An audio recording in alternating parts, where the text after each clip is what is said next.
Have you ever noticed how some older men walk into a room and instantly shift the energy? No flashy clothes, no cheesy pickup lines, no desperate need to prove anything.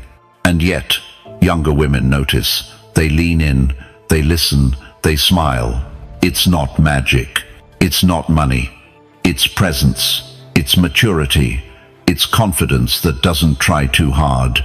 If you're a man in your 40s, 50s, maybe even 60s, and you're watching this, I'm going to tell you something most guys your age don't hear enough. You're not past your prime. You're just starting to understand your real power.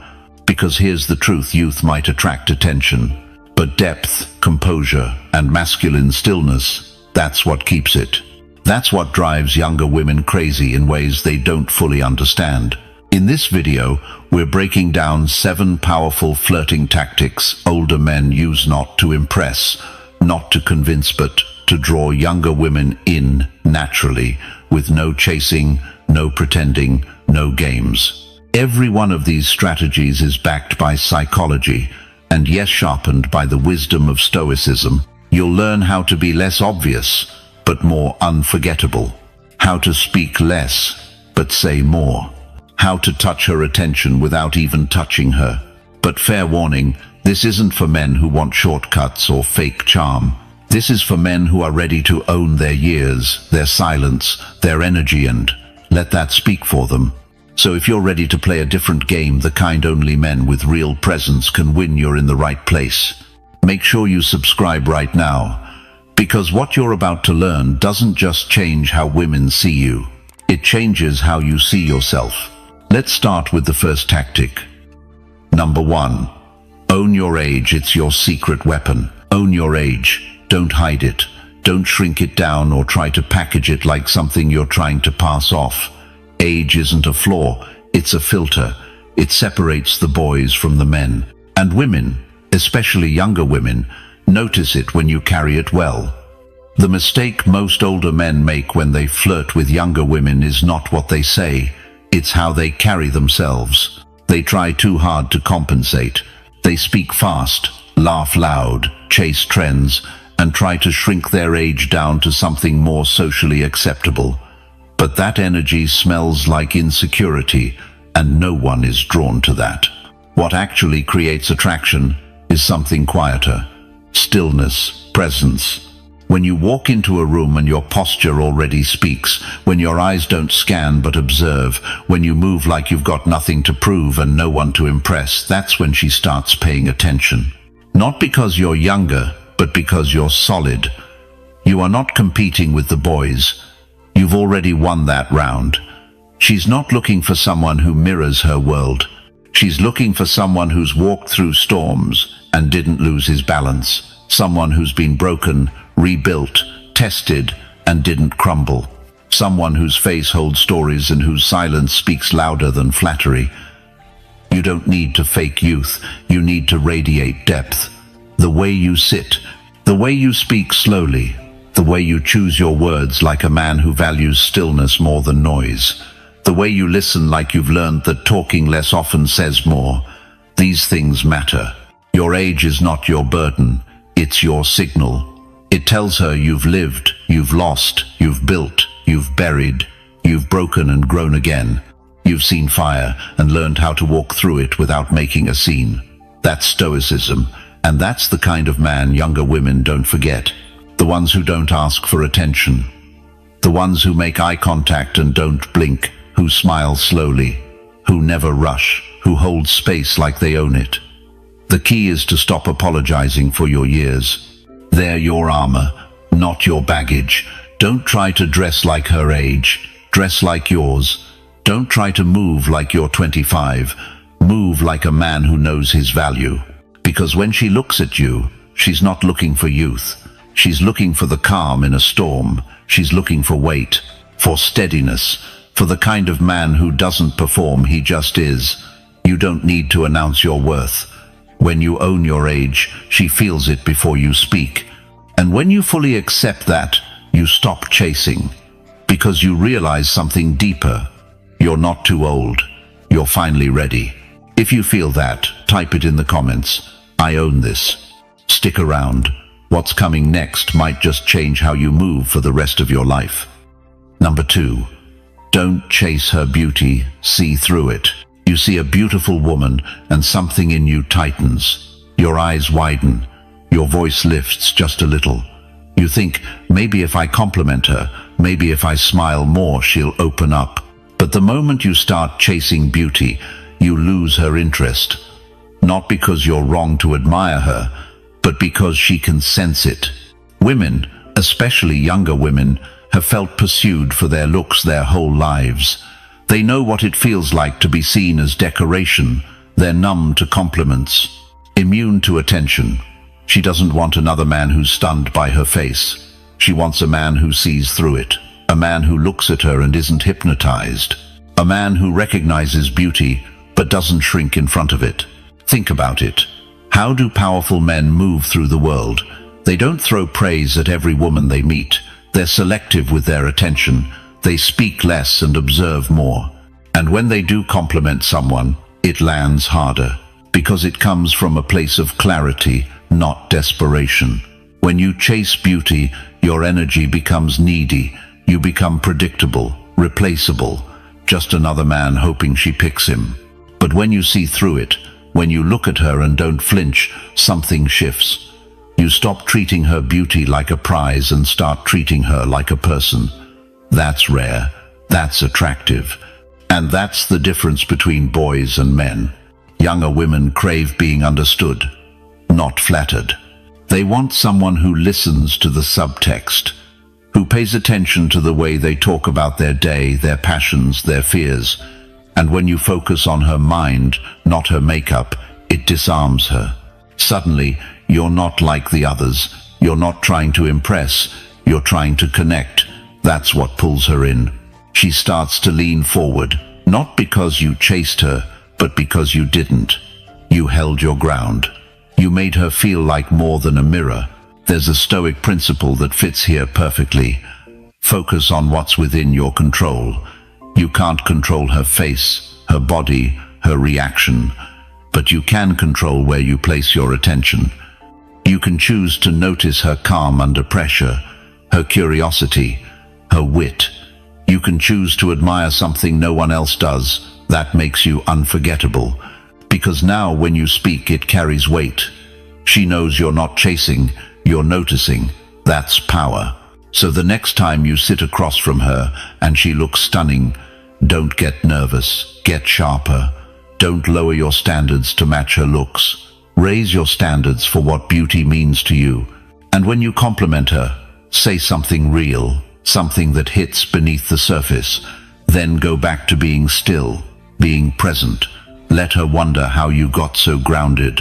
Let her feel that you're different, because while other men get lost in her appearance, you just became the one man who saw past it.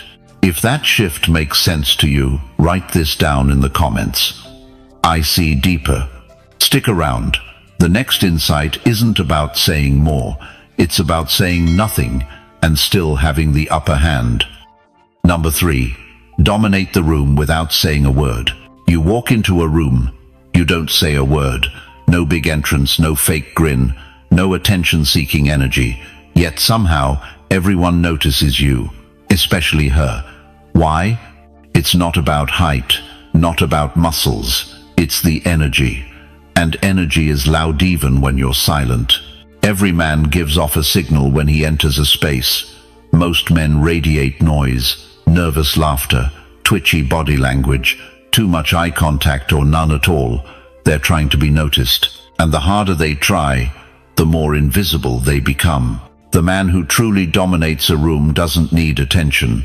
He owns the space by being anchored in himself, not distracted, not performing, just present. This presence is built on restraint, on calm. It's in how you walk deliberate, not rushed. How you sit shoulders relaxed, chin up. It's in the pauses before you speak, the patience in your eyes, the way you hold stillness like a throne, not a cage. When a woman sees that, she doesn't just see confidence, she sees command. And it stirs something deeper than attraction. It stirs curiosity. Who is this man? Why is he so composed? Why doesn't he need the room's approval? That's the beginning of dominance. Not control over others, but control over yourself. There's a reason Stoicism has always been tied to powerful men, because it trains you to manage your reactions, your attention, your posture. The Stoics believed in mastering what's within. That inner mastery, when practiced consistently, becomes visible, tangible. People feel it when you enter a room. And it doesn't require wealth or status. It requires practice. Practice holding silence. Practice being comfortable, not reacting. Practice letting others talk while you observe. Practice being the calm center in a chaotic space. Younger women in particular are hyper-tuned to this kind of energy. They live in a world full of overstimulationless noise, messages, games. So when a man walks in and carries zero chaos, he becomes magnetic, not because he demands attention, but because he doesn't chase it. You don't need to be the loudest voice. You just need to be the one who isn't rattled. That's what she remembers. Dominating a room is not about being alpha. It's about being grounded. It's not about being better than other men. It's about being better than your own impulses. You don't fight for space. You expand naturally into it, with presence, with weight, with clarity. Let her notice you without words. Let your posture speak. Let your silence stretch. Let your stillness unsettle what's weak and calm, what's real. You don't need to speak loudly to be heard. You just need to be deeply sure of yourself when you say nothing. And when the moment comes when you do finally say something, every head turns, because they already felt you coming. If that's the kind of presence you're building, drop this in the comments. I move quiet. And trust me, what's coming next will change the way you lead without saying a single word more. Number 4. Take the lead. Stop asking for permission. You're on a date. She looks at you and says, "I don't know, what do you want to do?" And you freeze. You think you're being polite. You think asking her opinion is respectful. But in that pause where you hesitate, where you give up, the wheel she starts to pull away.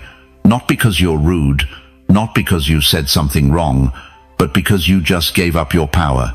Women, especially younger women, aren't looking for someone to follow them around asking for direction. They're looking for someone who knows where he's going and invites them to come along. Taking the lead isn't about dominance. It's about clarity. It's about presence. It's about knowing what you want, saying it simply, and moving forward without needing her approval first. Let's be clear. Taking the lead doesn't mean ignoring her. It means including her in a world you're already building. It means saying, "I made us a reservation here," instead of, "Do you want to eat here?" It means walking on the street side without needing to announce it. It means choosing the table by the window because the light is better, and owning that choice. The moment you stop asking for permission, your energy shifts. You stop looking for validation. You stop outsourcing your confidence. And that's when she feels the shift. Not just in what you say, but in how you say it. Fewer questions, more direction. Less doubt, more direction. There's a calm strength in the man who leads without forcing. He's not loud, he's not aggressive, but when plans fall apart, he adapts. When things get awkward, he holds the frame. When emotions get high, he stays grounded. That's Stoicism in motion. It's Marcus Aurelius in the flesh, composed, decisive, ready. Younger women pick up on this instantly. They notice when you hesitate, when you fish for cues, when you backpedal on decisions. But they also notice when you don't flinch, when you say, "We're going here," and walk with purpose.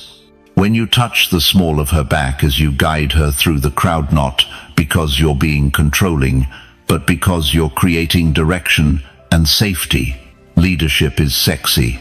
Quiet confidence is addictive. And the less you ask for permission to be that man, the more she wants to follow your lead. Now, let me pause here for something important. If this message is hitting something in you, if part of you is remembering the man you used to be, or the one you've always wanted to be, then don't just listen. Join the movement. Subscribe to this channel right now. And if you're ready to go deeper, to step fully into this version of yourself and connect with a community of men who are done asking for permission to lead their own lives, then become a Stoic member. We're building something powerful here, something solid, and I want you in it. Because the truth is, leadership isn't something you earn by waiting, it's something you claim by stepping forward. If this hits, and you're done hesitating, write this in the comments. I lead now. And don't go anywhere. What comes next will shift the way you create moments that she remembers long after the conversation ends. Number 5. Create tension, not attention. There's something more powerful than compliments, louder than showing off, stronger than trying to be the center of attention. It's tension. You see, most men think attraction is about being noticed. Loud laughs, bold moves, showing her you're the man. But all that energy is external. It's scattered. It fades fast. Because what grabs attention isn't what holds desire. Tension does something different. It pulls. It lingers. It builds pressure between two people without saying anything obvious. It's in the look that lasts a second too long, the pause before a response, the choice to not answer a question right away, the silence you let stretch between two sentences. That's what she remembers. That's what keeps her thinking about you hours after you're gone. Tension is space, controlled space. You're not chasing her with words or praise. You're inviting her into your energy without forcing it. And that gap between you and her, that space you leave open, makes her lean forward. Not because you begged for it, but because you didn't. This is where presence becomes more powerful than performance. You sit across from her, and instead of filling every silence, you wait. You let the air between you charge up. You let her notice the calm in your body, the steadiness in your breath. You're not rushing the moment. You're expanding it. This is rare for her. Most men are in a hurry. To make a move. To get a laugh. To say something clever. But when you slow down, when you withhold just enough, you create mystery. You leave room for her imagination. And in that imagination, she starts to picture more. That's tension. Stoicism teaches us to stay anchored in discomfort, to not react instantly. That's exactly how you build tension.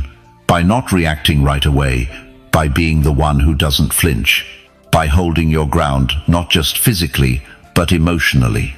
She says something bold. You don't overreact. She tests you. You smile, but you don't bite. That control, that restraint, is magnetic. But let's be clear, tension is not coldness. It's not pretending to be disinterested. It's emotional discipline. It's knowing you're attracted to her, but not collapsing into it. It's allowing the chemistry to build slowly, like fire smoldering before it explodes. That's what creates the pull energy women talk about. And here's the beautiful part: when you master this, you don't have to talk much. You don't have to impress. The room doesn't need to know your name, because the way you occupy space is doing all the work for you. One subtle touch at the right moment can send shockwaves through her body. A glance from across the room that lingers for half a second longer than expected can say more than a paragraph ever could. These are the moments she rewinds in her head. These are the fragments that build tension, piece by piece. Remember, you're not here to entertain her. You're here to invite her into your world, slowly, intentionally.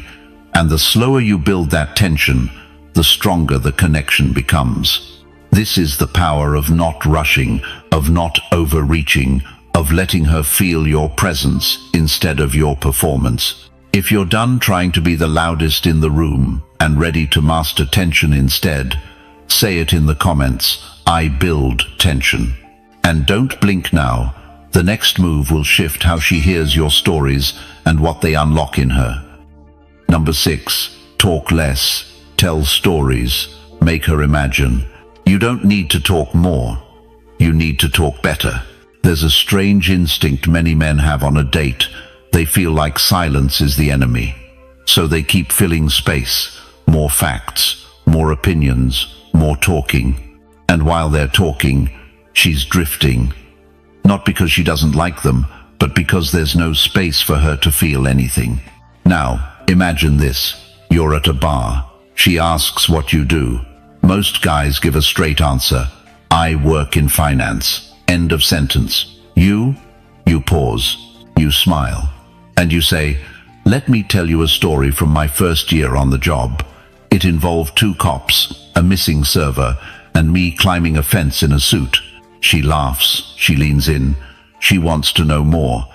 That's the difference between information and stories win. Telling a story isn't about performance. It's about pulling her into a world. It's not about trying to impress her with facts. It's about letting her feel what it was like to be there. The smells, the tension, the decision you had to make, what went wrong, what surprised you. That's what activates her imagination. And imagination is where desire begins. See, when you flood her with words, her brain tunes out. But when you tell the right kind of story, short, honest, with emotional way, the brain starts doing the work for you. She pictures it. She feels it. She puts herself in the scene. And that mental investment, it's deeper than logic. It's emotional. Here's the secret. Talk just enough to plant the seed, then let her imagination do the rest. This is why you don't need to explain everything. You don't need to overshare. Let your words breathe. Let there be space around them. Let her ask questions. Curiosity is more powerful than certainty. You're not trying to win with volume. You're trying to win with resonance. And when you do speak, speak like a man who's lived. Share lessons, not lectures. Share moments that shaped you. Times when you failed. Times when you risked something. Times when you saw the world differently afterward. Younger women are drawn to that emotional maturity. They're tired of small talk, tired of hearing the same surface-level chatter. When you open up, not emotionally dumping, but being real, you give them a new experience, one that feels authentic, one that makes them want to know more. That's what pulls her in, not just who you are, but how you tell it. And here's what most men forget. When you create space with your words, you create energy between you. She starts imagining not just your story, but a story with you. Her brain starts building bridges. And that's where things get interesting. Stoicism teaches us to choose our words carefully, to speak with intention. Every sentence you say should move things forward or deepen the stillness between you. Both are powerful. So the next time you're with her, resist the urge to say everything. Let her do some of the work. Let the tension of not knowing yet stir inside her. And when you do speak, make it count. A story well told can live in her mind for days. A glance between sentences can linger for hours. You don't need a speech. You need presence, a memory, and the courage to say just enough. If you understand that, and you're ready to speak less so she feels more, say this in the comments. I speak less. Stick with me, because what you're about to learn next is what makes her chase something she can't explain, and that starts from within you. Number 7. Let her chase the calm inside you. There's a reason she texts you after the date, even when nothing happened. It wasn't the jokes, it wasn't your outfit. It was how she felt when she sat across from you. Calm, safe, seen. In a world that spins too fast, with constant noise and people chasing dopamine like a drug, a man who radiates calm is unforgettable. Especially to a younger woman who's used to chaos, used to attention-hungry guys, emotional highs and lows, fast texts, fast energy, fast collapse. But you didn't chase. You didn't react. You didn't try to manage her impression of you. You stayed centered, grounded, unmoved. That calm, that's what she remembers. And here's the thing, she'll chase that calm if it's real, not forced, not fake zen, but the kind of inner quiet that comes from experience, from being through some hard seasons and not needing to explain them. from knowing your emotions without letting them run your day. That's Stoicism in action. See, most men walk into a room with their nervous system in full broadcast mode. Eyes darting, shoulders tight, voice slightly strained. They're trying to read the room and adjust. They're constantly reacting. You don't do that. You set the tone. You move slower. Speak less. You're not there to perform, you're there to observe, to listen, to choose your words. And she picks up on that immediately. You're not controlled by the environment. You're influencing it quietly just by how you carry yourself.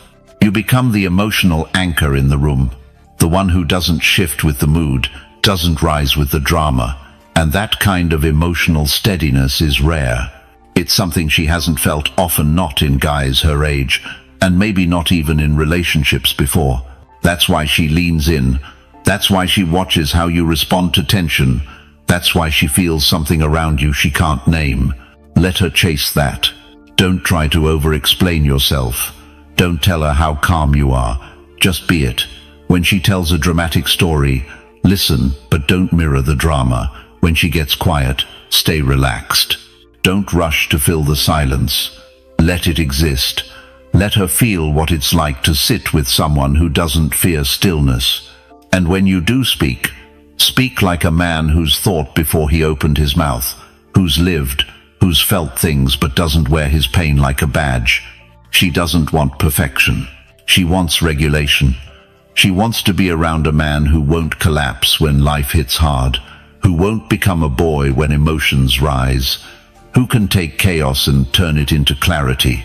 That's the man she chases, the one who doesn't flinch, the one who doesn't beg, the one who doesn't try to match her energy. He invites her into his. And yes, this takes time, discipline, reflection. It means practicing stillness when everything around you tells you to react. It means slowing your breath, calming your thoughts, letting go of the urge to be understood immediately. But when you get there, when you really carry that calm inside you, you become the gravity in the room, and she'll want to orbit it. If you're becoming that man, or ready to become him, say it in the comments. I am calm. Don't go anywhere.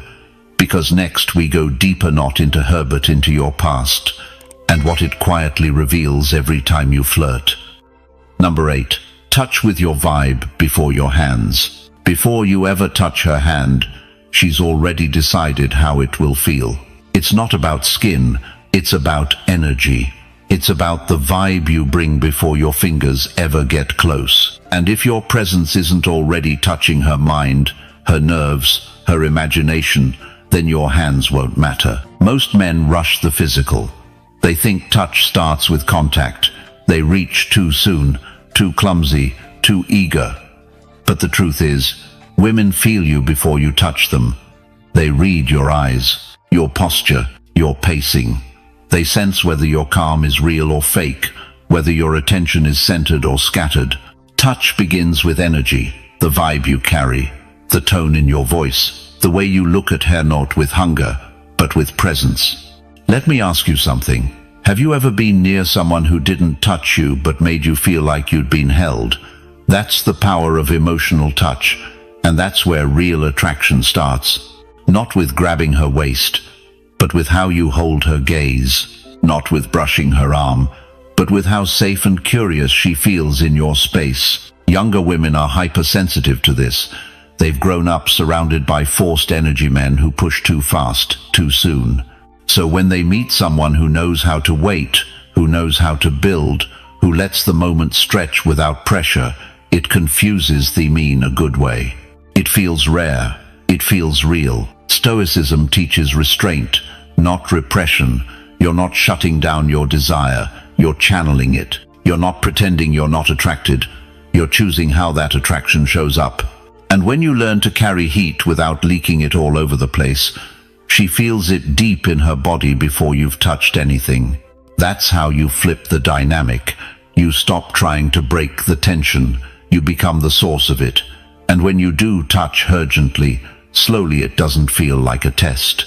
It feels like the obvious next step in a dance you're both already moving through.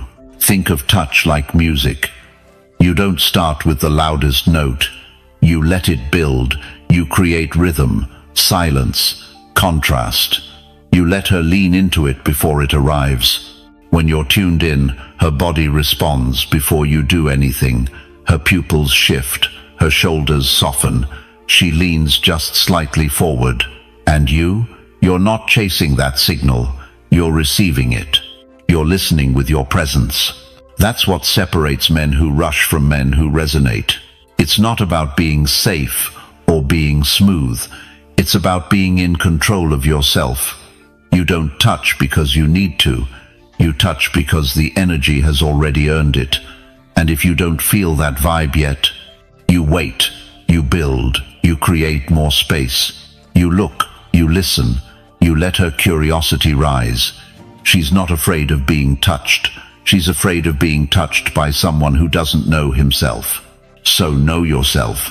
When the moment is right, don't overthink it. But let your energy touch her long before your hand ever does. Because that's what she'll remember. That's what she'll replay later alone. That's what makes you different. If you're ready to bring that kind of presence into every room, every date, every interaction, drop this in the comments. I touch without touching. And get ready. Because what comes next is about power, not over her, but over yourself, and that's when everything changes. Number 9. Don't fill the silence, own it. Silence used to make you sweat. You'd feel it creeping in between sentences. You'd rush to break it, to fill it with any words, jokes, facts, questions. You thought it meant something was wrong.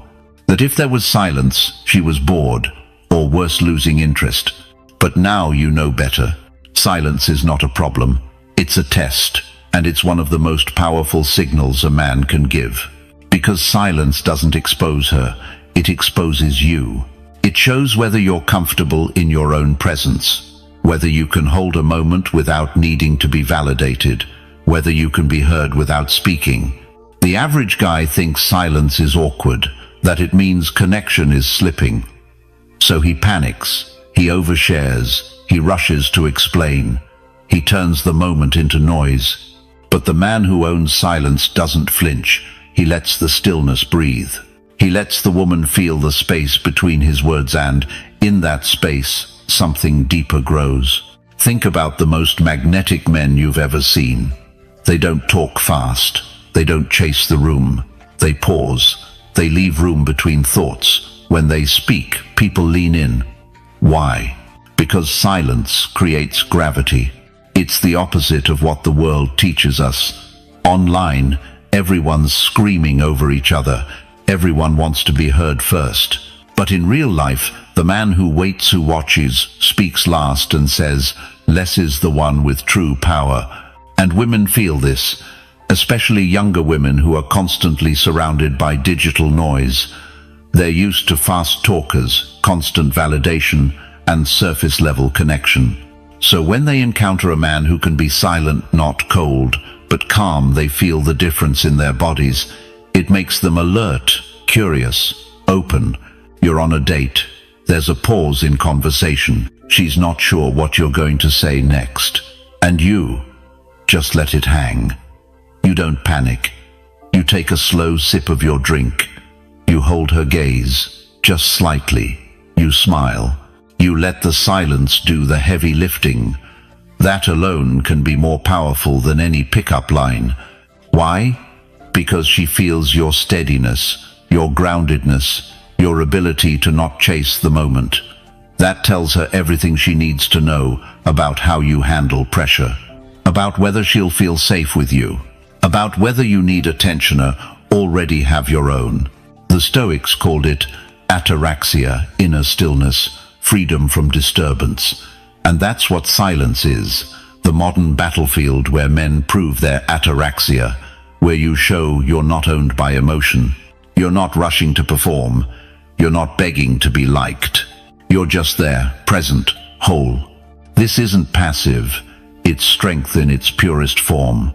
Even in arguments, silence can be a weapon, not in a manipulative way, but in a masterful one. When a woman expects you to react, and you don't, when you absorb the moment, breathe, and respond with clarity. Instead of emotion, you change the entire energy of the interaction. She might raise her voice. You keep yours low. She might push. You stay rooted. That calm creates contrast, and that contrast creates respect. Here's the twist. When you no longer fear silence, you begin to use it. You start noticing the moments where less is more, where no reaction creates more pull than a dozen compliments, where a simple pause can speak louder than a monologue. Even outside dating, it applies everywhere.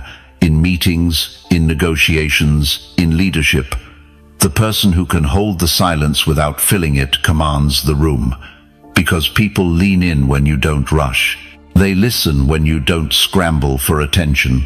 And that includes her. So don't just get through the silent moments. Lean into them. Let her feel the heat there. The weight, the stillness. Let her feel your presence, not your performance. And when you do speak, make it land. Make it slow. Make it count. Because one sentence spoken from true stillness can echo longer than a whole night of nervous words. If that's the man you're becoming, if you've stopped filling the gaps and started owning them, drop this in the comments. I hold silence. Stick around, because in the next move, we step into the kind of presence that stays with her long after you're gone and might be the only thing she can't explain. Number 10. Kiss when it's quiet and she's waiting. The most powerful kiss doesn't start with a line. It doesn't follow a joke or a compliment or some planned-out move. It begins in silence. That moment when the world seems to pause. No more talking, no more performing, just presence. Her eyes are on you, you're close. The air shifts, and she's not moving away. She's waiting. Most men ruin this moment. They rush it, they second-guess it, or they talk through it. They don't read the energy, they break it. But not you. You understand something deeper. The most unforgettable kiss is not taken, it's offered. And before it happens physically, it's already happened emotionally. Through the way you've carried yourself. Through your calm. Through how you've created space for her to feel, to relax, to trust. This kiss is earned long before it lands. It's earned in how you made her feel when you met her. When you didn't try to prove anything. When you let her speak and actually listened. When you let the silence grow between you and didn't flinch. When your words had weight. When your presence told her, I'm here, but I'm not chasing. You've built that. And now it's quiet. The world fades. There's a beat. She doesn't pull away. Her voice slows. She looks down, then back at you. Her breath changes. And if you've been tuned in, not overthinking, but feeling, you know, that's the moment. Not when you feel ready, but when she is. Not when you plan it, but when the stillness opens the door. This isn't about technique. This isn't some alpha male timing trick. This is emotional intelligence, somatic awareness. It's presence. You're not waiting for the right moment. You're creating it by the way you stay grounded, clear, and calm. By the way your energy fills the space without flooding it. And when you do move in slowly, deliberately, it's not a surprise. It's a release of everything that's been simmering beneath the surface, of the story you didn't have to tell, of the electricity you didn't have to name, because she's felt it too. She's been waiting too.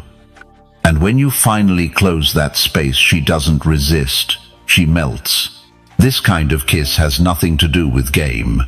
It's built on restraint, on reading cues, on being connected to yourself first, so that you can connect to her without forcing. It's about honoring her pacing, not trying to impress her, but letting her feel you.